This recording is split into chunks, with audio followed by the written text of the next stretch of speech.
Welcome बच्चों। जैसे हमारा चल रहा है इलेक्ट्रोस्टैटिक, और इसमें हमने कुछ छोटी मोटी चीज़ें ऑलरेडी देखी हुई है कि इलेक्ट्रोस्टैटिक में किसकी स्टडी होती है। तो यहाँ पर जो चार्जेस रेस्ट कंडीशन में होते हैं यानी स्टैटिक होते हैं, ठीक है, तो उसकी हम स्टडी करते हैं। फिर चार्ज देखा, पॉजिटिव चार्ज, निगेटिव चार्ज, फिर चार्ज कैसे जनरेट होते हैं वो भी हमने देखा। उसके बाद में लास्ट टाइम में हमने देखा इलेक्ट्रिक लाइन ऑफ फोर्सेस, ठीक है, इलेक्ट्रिक लाइन ऑफ फोर्सेस देखा, उनकी प्रॉपर्टीज देखी। उसके बाद में ट्यूब ऑफ फोर्सेस देखे, ठीक है, और ट्यूब ऑफ फोर्सेस की प्रॉपर्टीज भी किसके बराबर होती है? इलेक्ट्रिक लाइन ऑफ फोर्सेस के बराबर, ठीक है।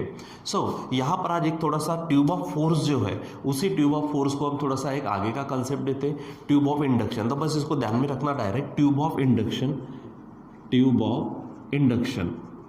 अब ये इंडक्शन शब्द क्या चीज़ होती है आप उसको देखो बच्चों। मान लीजिए कि अगर मैं क्लास में आया हूँ, ठीक है, और कुछ कारणवश मैं ऑलरेडी परेशान हूँ या फिर मेरा दिमाग खराब हुआ है घर के किसी कारणवश, ठीक है, घर में फैमिली मैटर में कुछ दिमाग खराब हो गया और वैसे मूड से वैसा मेरा मूड बन गया, ठीक है, चिड़चिड़ा मूड बन गया और मैं क्लास में आ गया। तो जाहिर सी बात है ऐसा होना नहीं चाहिए, लेकिन जो इंसानी फितरत है, ह्यूमन नेचर जो है, ठीक है, तो उसके अनुसार हो सकता कि मैं आपको कुछ कारणवश डांट फटकार लगाऊं, आप पे चिल्लाऊं, आप पे गुस्सा करूं, ठीक है। एक तरह से ये जो गुस्सा था, ये गुस्सा एक्चुअल किसके कारण आया? मेरे घर के फैमिली मैटर के कारण। लेकिन वो फैमिली मैटर के कारण मुझ में गुस्सा आया और वो गुस्सा आपके ऊपर आ गया, ठीक है। मतलब एक्चुअली गुस्सा सिर्फ मुझको आना था, लेकिन अभी आपको, जब मैं आपको भी क्या करूंगा, डांट फटकार लगाऊंगा कुछ भी, या फिर आपसे इस तरह से बर्ताव करूंगा कि आपको भी गुस्सा आएगा, ठीक है। तो यहां पर क्या हुआ, मुझे आया हुआ गुस्सा वो क्या हुआ, आपके ऊपर ट्रांसफर हुआ। तो आपको जो गुस्सा आया that is called the induction of गुस्सा, यानी गुस्सा यहाँ पर क्या हुआ, एंगर जो है यहाँ पर क्या हुआ, इंड्यूस हुआ। तो इसी को हम कहते हैं इंडक्शन। अब होता क्या कि जैसे अगर हम बात करते हैं लास्ट टाइम में कि ट्यूब ऑफ इंडक्शन, तो इसके पहले हमने ट्यूब ऑफ फोर्स देखा, ठीक है। तो ट्यूब ऑफ फोर्स कहा होता है कि वो किसी एक आधी चार्ज्ड बॉडी, मान लीजिए कि एक आधी ये चार्ज बॉडी है, इस पर हमने क्या किया था, ये एरिया देखा था, और यहाँ से जो क्या निकले थे, जो ट्यूब्स यानी इलेक्ट्रिक लाइन ऑफ फोर्सेस, और जो बाउंड्री पे जितने भी इलेक्ट्रिक लाइन ऑफ फोर्सेस है उनका ट्यूबुलर रीजन लेते हैं। तो इसको हमने क्या कहा था, ट्यूब ऑफ फोर्स कहा था, बराबर। लेकिन अब ये चार्ज्ड बॉडी से निकला, लेकिन अब इसके आजू बाजू में क्या है, कोई ना कोई मीडियम होगा, ठीक है। कुछ नहीं है तो वैक्यूम होगा या फिर एयर होगी। लेकिन अगर मान लीजिए कि कुछ और है, कोई दूसरा मीडियम है, तो ये जो ट्यूब ऑफ फोर्स है अब उस मीडियम में चल रहे, ठीक है। तो यही ट्यूब ऑफ फोर्स जो उस मीडियम में आ रहे, तो समझो वहां पर हम ट्यूब ऑफ फोर्स के एवज में ट्यूब ऑफ इंडक्शन कहेंगे, क्योंकि वो ट्यूब ऑफ फोर्स किस में आए हैं, मीडियम में आए। कहाँ से निकले? तो चार्ज्ड बॉडी से, लेकिन आए किस में, तो मीडियम में। इसलिए वहां पर जो ट्यूब ऑफ फोर्स है, ट्यूब ऑफ फोर्स है, तो वही tube of force tube of induction कहलाएगा, ठीक है। यानी सिंपली आप क्या कहेंगे कि ट्यूब्स ऑफ फोर्स ही है, लेकिन इन द मीडियम, किस में होगा वो, मीडियम में। तो ये आपको ध्यान में रखना है, ठीक है। तो ट्यूब ऑफ इंडक्शन यानी tube of force in the medium, जो भी मीडियम रहेगा जिसका कुछ ना कुछ डाइलेक्ट्रिक कांस्टेंट रहेगा, समझो डाइलेक्ट्रिक कांस्टेंट उसका के है, जिसका हमने लास्ट टाइम देखा था कि epsilon upon epsilon zero ratio होता है, और इसीलिए एप्सिलॉन इज इक्वल टू के एप्सिलॉन जीरो, यानी उसकी ये एप्सिलॉन जीरो क्या होती है, एप्सिलॉन क्या होती है, परमिटिविटी, और एप्सिलॉन जीरो तो ये वैक्यूम की या फिर एयर की परमिटिविटी लिखते हैं हम, ठीक है।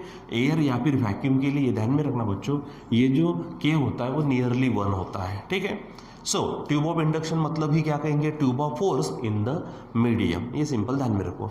लास्ट टाइम जब हमने देखा था कि हमारे पास में जो ट्यूब ऑफ फोर्स है, तो यूनिट पॉजिटिव चार्ज, ठीक है, यूनिट पॉजिटिव चार्ज कितना, 1 प्लस नहीं है, हाँ, इसको मैं यूनिट लिख देता हूँ, नहीं तो आप कंफ्यूज होंगे। यूनिट पॉजिटिव चार्ज क्या करता था, 1 upon epsilon zero tube of force निकालता था।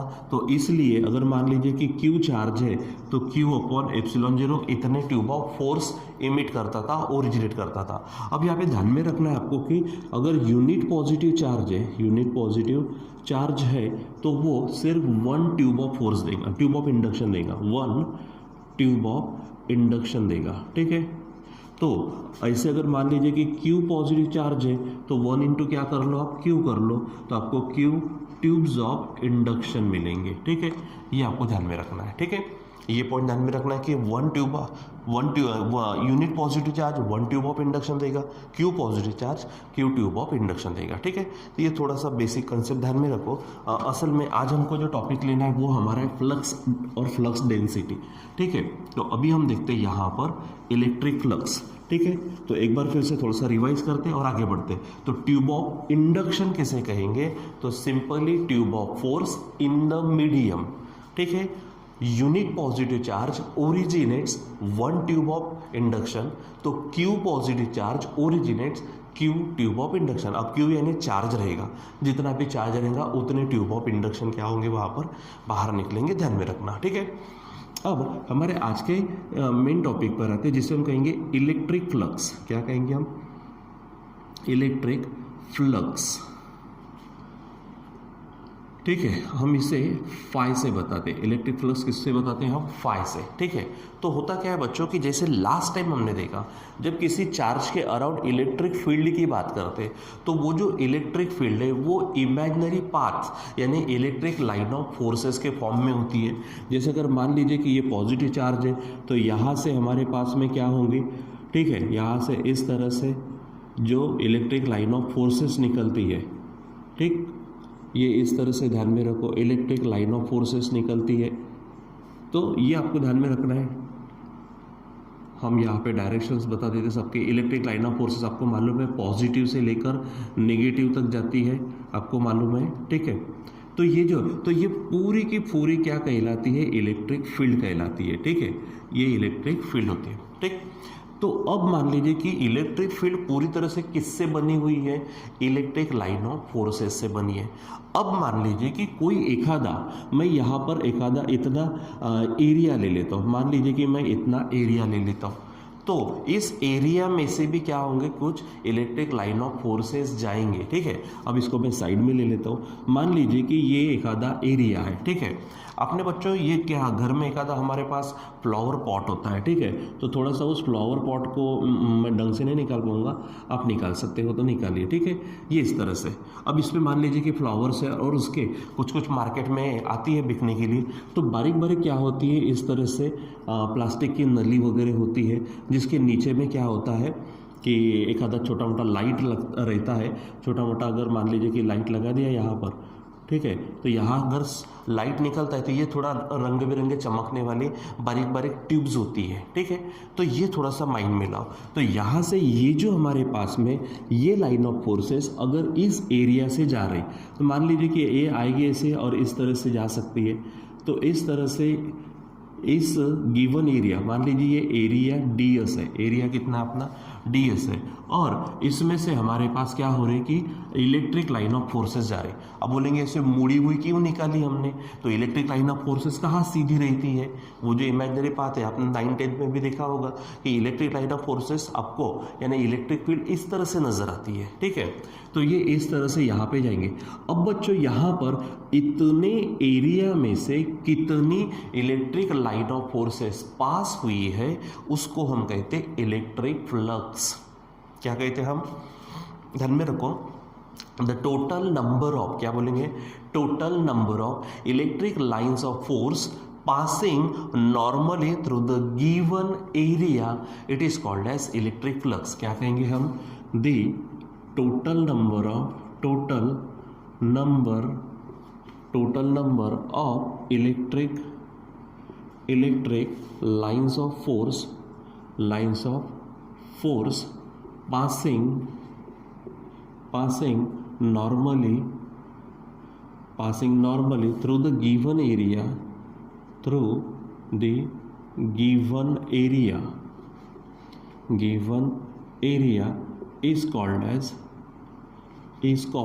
area is called as electric flux. उसको क्या कहेंगे हम? इलेक्ट्रिक फ्लक्स कहते हैं। ठीक है, ये आपको ध्यान में रखना है।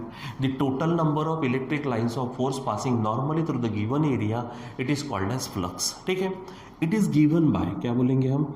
इट इज गिवन बाय, उसका फार्मूला है। ठीक है, इट इज गिवन बाय, बताते किससे हम? फाई से। इसको क्या बोलेंगे? फाई। ये जो हमारे पास सिंबल है ये है PHIA, फाई। ठीक है, ये आपको ध्यान में रखना है। ठीक है, तो total number of electric lines of force passing normally through the given area. अब मैंने लास्ट टाइम में जैसे कहा था कि जितना ज़्यादा इन लाइंस का क्राउड होगा उतनी ज़्यादा इंटेंसिटी होगी। ठीक है, यानी ज़्यादा नंबर ऑफ लाइंस ज़्यादा तो इलेक्ट्रिक फील्ड ज़्यादा। ठीक है, अब दूसरी बात क्या है कि अगर ये मान लीजिए ये एरिया अगर बड़ा होता तो इसमें से इलेक्ट्रिक लाइन ऑफ फोर्सेस भी क्या होती है, ज़्यादा ज़्यादा ज़्यादा ज़्यादा जाती।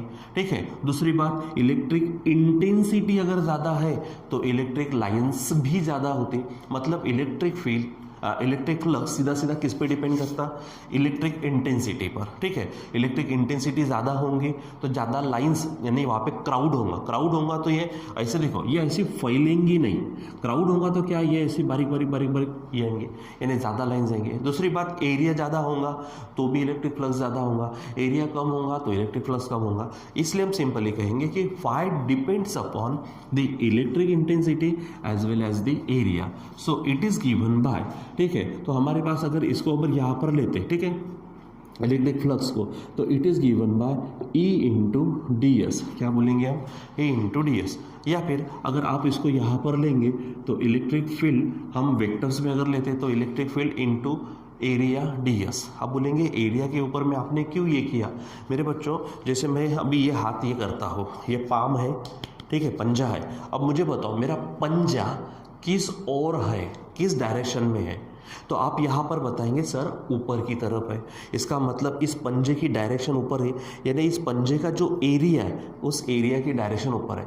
अगर मैंने ऐसा कर लिया तो मेरे लिए, आपके लिए शायद अलग हो, मेरे लिए राइट पर है, मतलब इस पंजे की डायरेक्शन इधर है, मतलब एरिया की डायरेक्शन होती है। दूसरी बात यहाँ पर हमने इलेक्ट्रिक फील्ड इंटेंसिटी देखा, वो ऑलरेडी वेक्टर है हमारे पास में। तो flux is the dot product of electric field intensity and the area D S. ठीक है, अगर आप इसको थोड़ा सॉल्व करते तो आपको अच्छे से मालूम है। सो क्या मिल जाएगा, flux is equal to A into D S into cos theta. ठीक है, ये फाई है, ये थीटा है। ठीक है, सो हमारे पास में ये इलेक्ट्रिक फ्लक्स का क्या बन जाता है, फार्मूला बन जाता है। ठीक है, यहाँ पर इलेक्ट्रिक फ्लक्स का फार्मूला ये बनेगा। ठीक है, so electric flux is equal to क्या है, the total number of electric lines of force passing normally through the given area is called as electric flux which is given by phi is equal to dot product of E and D S. E क्या है, electric field intensity, where हम बोलेंगे यहाँ पर ये क्या है, E electric field intensity, electric field intensity या फिर इलेक्ट्रिक इंटेंसिटी आप बोल सकते हो। ठीक है, intensity and area D S क्या है, ये है हमारा डी एस एरिया। ठीक है, गिवन एरिया बोल सकते हैं आप इसको, गिवन एरिया। ठीक है, यानी यहाँ पर phi is equal to formula क्या होगा, A into D S into cos theta. ठीक है, अब जो थोड़ा सा यहाँ पर आगे बढ़ते हैं तो यहाँ पर इलेक्ट्रिक फील्ड यानी इलेक्ट्रिक फ्लक्स कब ज़्यादा होगा और कब कम होगा वो हमको देखता है। ठीक है, अब जैसे अगर मान लीजिए कि ये एरिया है, अब एरिया ऊपर की तरफ है। ठीक है, एरिया क्या है, ऊपर की तरफ, मतलब इसको अगर मैं नॉर्मल यानी परपेंडिकुलर तो वो ऐसे निकलेंगे। ठीक है, दूसरी बात यहाँ से इलेक्ट्रिक लाइन ऑफ फोर्सेस मान लीजिए कि ऐसी जा रही है। ठीक है, इलेक्ट्रिक लाइन ऑफ फोर्सेस ऐसी इसमें से पास हो रही है, मतलब इलेक्ट्रिक फील्ड इंटेंसिटी की डायरेक्शन कैसी है, वो भी ऊपर की तरफ है। ठीक है, और इसको इस एरिया की डायरेक्शन भी ऊपर की तरफ है। देखो जैसे मान लीजिए कि ये इलेक्ट्रिक फील्ड इंटेंसिटी है, इस एरिया को वो यानी इस तरह से जा रही है ना वो, ठीक है, यानी ऊपर की तरफ। दूसरी बात ये जो पाम है, पंजा है, ये ऊपर की तरफ है, यानी उसकी भी डायरेक्शन ऐसी है, मतलब इलेक्ट्रिक फील्ड इंटेंसिटी और नॉर्मल है, ये नॉर्मल है, normal to the area D S, इसके बीच में एंगल कितना हुआ, 0 डिग्री हुआ। तो 0 डिग्री अगर है तो हमारे पास में कॉस थीटा, ये थीटा जो है, थीटा किसके बीच में एंगल है, थीटा है एंगल बिटवीन, क्या बोलेंगे हम, angle between the direction of electric field या फिर इलेक्ट्रिक फील्ड इंटेंसिटी बोल सकते हैं, and normal to the given area. ठीक है, तो गिवन एरिया के को जो नॉर्मल है वो और इलेक्ट्रिक फील्ड इंटेंसिटी, इसमें एंगल अभी कितना हो गया, थीटा अभी हो जाएगा 0, क्योंकि नॉर्मल भी इसी के ऊपर आएंगे और आपको मालूम है cos 0 1 होता है, ठीक है। तो यहाँ पर अगर आप cos थीटा यानी cos 0 रखेंगे तो 1 आएगा, तो यहाँ पर फार्मूला क्या होगा, E इंटू डी एस होगा। इसका मतलब यहाँ पर फ्लक्स मैक्सिमम होगा, ठीक है, यानी इसमें नंबर 1 लिखते हैं हम, ठीक है। क्या बोलेंगे हम कि इस तरह से आपके पास में डायग्राम है, ठीक है, यानी क्या बोलेंगे, इफ इलेक्ट्रिक फील्ड, ठीक है, इलेक्ट्रिक फील्ड इंटेंसिटी या फिर डायरेक्शन ऑफ इलेक्ट्रिक फील्ड, ठीक है, सिंपली लिखते हैं electric field is perpendicular to the given area, ठीक है, देन क्या बोलेंगे, theta is equal to 0, so cos 0 is equal to 1, so ठीक है, सो क्या बोलेंगे, फ्लक्स इज मैक्सिमम, ठीक है, सो इलेक्ट्रिक फ्लक्स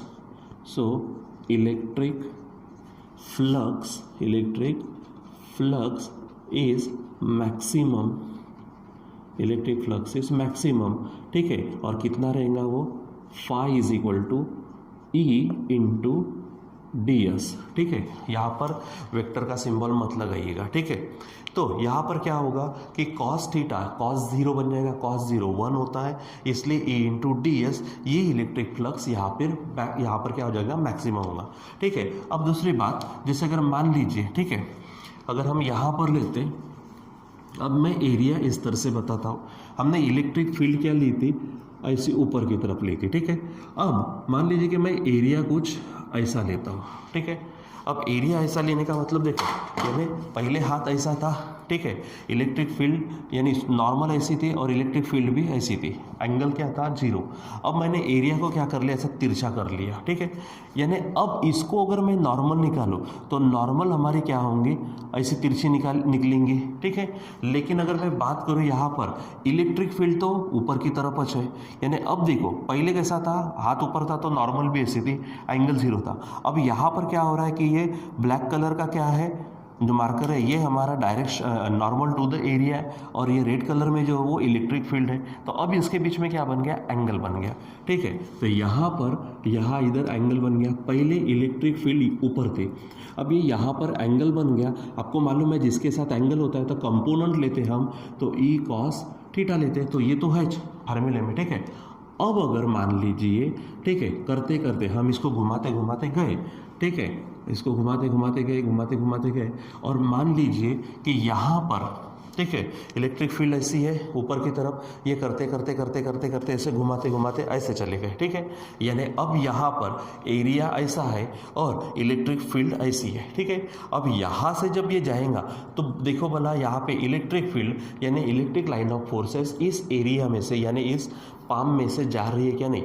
पहले क्या था, ऐसा था तो जा रहे थे, लेकिन करते करते हमने या तो ऐसा ले लो या फिर उधर की तरफ समझो, ठीक है। तो ऐसा हो गया तो इसमें से नहीं जाएंगे, यानी इलेक्ट्रिक फील्ड ये एरिया को क्या है, पैरेलल है। एरिया को क्या दिख रहा है, वो पैरेलल। अब एरिया को अगर पैरेलल है मतलब एरिया हमारा इस तरह से हो गया, जो पहले आड़े में था अब ये हमने वर्टिकल ले लिया। अब यहाँ पर इलेक्ट्रिक फील्ड ऐसी होंगी, ठीक है, ये इलेक्ट्रिक फील्ड ई, और यहाँ पर अब एरिया मैंने ऐसा बताया तो नॉर्मल ऐसी होंगी, तो इसको अगर जोड़ दो तो एंगल कितने का बनेगा, 90 का बनेगा, ठीक है। और अगर एंगल 90 का बनेगा, देखो ऐसा था, ठीक है, ऐसा घुमाते हमने ऐसा सीधा कर दिया, ठीक है, मान लीजिए ऐसा है, ठीक है। अब लाइंस इसमें से नहीं जाएंगी, और लाइंस ही नहीं जाएंगी तो नंबर ऑफ लाइन 0 हो गई, यानी इलेक्ट्रिक फ्लक्स भी क्या हो जाएगा, 0 हो जाएगा, ठीक है।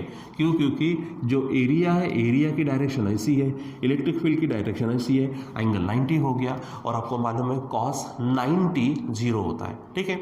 जैसे यहाँ पर लिखा, if electric field is perpendicular to the given area. अब यहाँ पर क्या लिखेंगे हम सेकेंड पॉइंट में, if electric field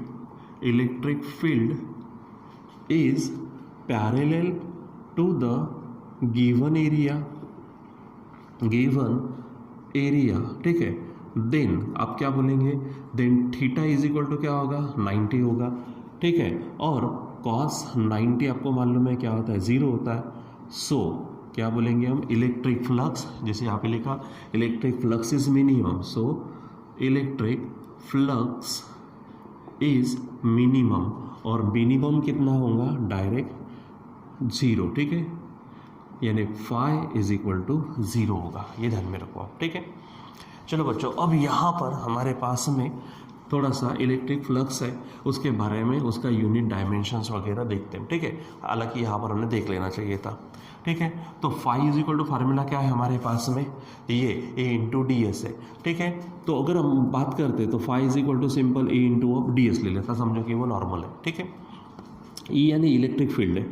electric field का जो formula actually force per unit charge था, यानी न्यूटन पर क्या था, कूलम, ठीक है। और ये हमारा एरिया है, एरिया का यूनिट आपको मालूम है बच्चों क्या होता है, मीटर स्क्वायर, ठीक है। तो यहाँ पर एसआई यूनिट अगर बात करते हैं, एसआई यूनिट इलेक्ट्रिक फ्लक्स की, ठीक है। तो इलेक्ट्रिक फ्लक्स की एसआई यूनिट क्या होगा, ठीक है। तो न्यूटन मीटर स्क्वायर पर कूलम, ठीक है, न्यूटन मीटर स्क्वायर पर कूलम। या फिर आपने उस समय में भी देखा था कि वहाँ पे हमारे पास में वोल्ट पर मीटर था, ठीक है।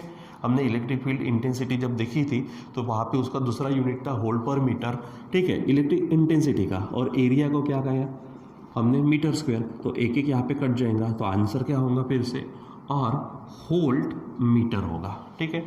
फिर उसके अगर हम डायरेक्शन की बात कर, डायमेंशंस की बात करते, ठीक है। तो डायमेंशंस आप ध्यान में रखो, वहाँ पर इलेक्ट्रिक फील्ड इंटेंसिटी के डायमेंशंस थे, m1 L1 था, T-3 था, ठीक है, और A-1 था, ठीक है। अब यहाँ पे एक्स्ट्रा का एरिया हो रहा, एरिया यानी मीटर स्क्वायर, मीटर स्क्वायर के लिए L2 हो जाएगा, ठीक है। तो 2 और 1 कितना, 3 होगा, यानी M1 L3 T-3 और A-1 ये हो जाएगा, ठीक है। ये पॉइंट आप ध्यान में रखना, ठीक है। और एक बात, क्योंकि मैंने यहाँ पे कहा ये डॉट प्रोडक्ट है यानी स्केलर प्रोडक्ट है, वैसे भी टोटल नंबर है, तो नंबर हमारा स्केलर है, यानी क्या कहेंगे, electric flux is a scalar quantity, scalar quantity. तो ये आपको ध्यान में रखना है थोड़ा, ठीक है। तो ये है हमारे पास में अबाउट द इलेक्ट्रिक फ्लक्स, ठीक है।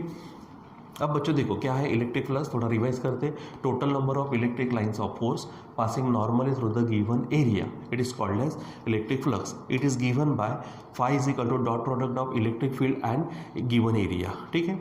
Then phi is equal to E D S cos theta, ये ध्यान में रखो। उसके बाद वेयर, आप यहाँ से ये डायमेंशंस वगैरह जो है ना 3 पॉइंट यहाँ पे लिख सकते हो, नहीं तो फिर ये कंटिन्यू करके भी लिख सकते हैं। वेयर ई क्या है, electric field intensity, D S क्या है, गिवन एरिया, और थीटा, ये जो थीटा है एंगल की क्या है, angle between direction of electric field and the normal to the given area, ठीक। उसमें 2 पॉइंट कि electric field is perpendicular to the given area, then theta 0 होगा, कॉस 0 1 होगा, so electric flux is maximum, यानी phi is equal to E into D S, ये ध्यान में रखना आप, ठीक है। उसके बाद if electric field is parallel to the given area, then theta is equal to 90। थीटा किसके बीच में है, इलेक्ट्रिक फील्ड और नॉर्मल के बीच में, ठीक है, ध्यान में रखना। कॉस 90 0 होगा, so electric flux is minimum, so phi is equal to 0 होगा, ठीक है। और इलेक्ट्रिक फ्लक्स के अगर यूनिट देखें तो न्यूटन मीटर स्क्वायर पर सेकेंड, और volt meter, dimension m1 L3 T-3 A-1, और उसके बाद में electric flux is the scalar quantity, ये आपको ध्यान में रखना है, ठीक है। एक छोटी सी और एक चीज़ देखते हैं यहाँ पर बच्चों, फ्लक्स डेंसिटी, क्या बोलेंगे हम, इलेक्ट्रिक फ्लक्स डेंसिटी, ठीक है। और इसी को हम कहते हैं, आप इसको U से बता सकते हो, ठीक है, या फिर simply phi by D S बोल सकते हैं, ठीक है। और इसी को हम कहेंगे electric flux per unit area, ठीक है, रहने यहाँ पर,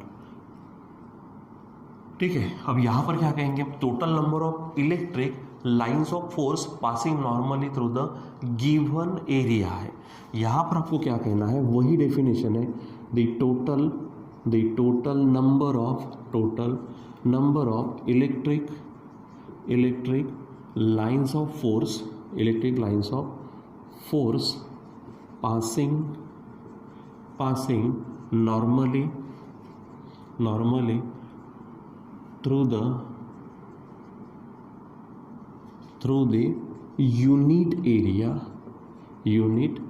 area is called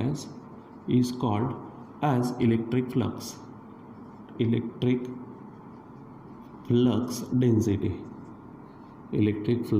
density, ठीक है। अब यहाँ पे फ़र्क क्या है, यहाँ पे देखो बच्चों हमने क्या कहा है, गिवन एरिया है और यहाँ पर यूनिट एरिया है, ठीक है। अब मान लीजिए कि इलेक्ट्रिक फ्लक्स हमारे पास में A इंटू डी एस है, ठीक है। यहाँ पर डायरेक्ट नॉर्मल वाला लेते हैं तो गिवन एरिया के लिए क्या हो जाएगा, अब मैंने नॉर्मली कहा, नॉर्मली यानी परपेंडिकुलर, यानी ये कंडीशन डायरेक्ट ADS आप ले सकते हैं। तो पर यूनिट एरिया हो गया, पर यूनिट एरिया हो गया ना वन एरिया में से, तो अब दोनों तरफ में क्या करेंगे, DS से क्या करो डिवाइड कर दो, तो यहाँ पर ये जो रहेगा ये हमारी डेंसिटी है, ठीक है, इलेक्ट्रिक फ्लक्स डेंसिटी। DS कटेगा तो डायरेक्ट कौन मिलेगा, ये, ठीक है। यानी यहाँ पर कहेंगे U is equal to flux density क्या है, तो फ्लक्स पर यूनिट एरिया, ठीक है, मतलब EDS अपॉन DS हो जाएगा।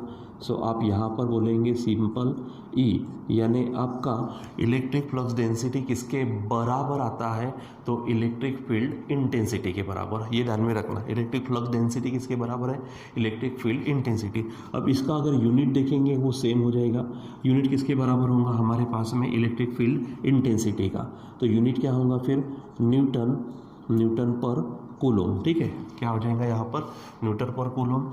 और आप लेंगे वोल्ट पर मीटर। अगर इसके डायमेंशंस लेंगे आप, अगर आप इसके डायमेंशंस लेंगे तो वो भी आपको मालूम है M1 L1 T-3 A-1 होगा। और यहाँ पर ये हमारे पास में इलेक्ट्रिक फ्लक्स डेंसिटी किसके बराबर है, E के बराबर, तो वो हमारे वेक्टर हो जाएंगे, ठीक है। It's a vector quantity, it's vector quantity, ये आपको ध्यान में रखना है, ठीक है बच्चों। सो यहाँ पर आज हमने देखा है इलेक्ट्रिक फ्लक्स, उसके बाद में इलेक्ट्रिक फ्लक्स डेंसिटी, ठीक है। अब इसी का इस्तेमाल करके हमको क्या करना है, गॉस थ्योरम पढ़ना है, ठीक है, जो हम कंटिन्यू करेंगे नेक्स्ट इसमें, ठीक है बच्चों। तो आज के लिए बस इतना ही, बाकी का कंटिन्यू करेंगे हम बाद में। Till then bye.